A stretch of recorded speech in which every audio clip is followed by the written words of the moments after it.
Hi friends, సత్య beauty హోమ్కి స్వాగతం. ఈరోజు నేను చేయబోయేది బ్లాక్ గ్రేప్స్ జ్యూస్. గ్రేప్స్ దీనికి ఐస్ అవసరం లేదు. ఆల్రెడీ నేను పాలు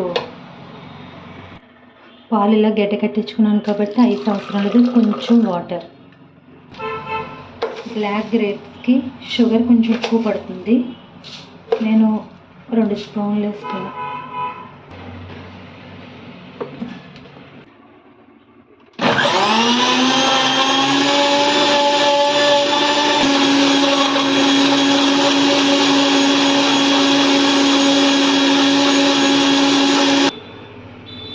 ఇలా మిక్సీ జ్యూస్ చేసుకున్నాక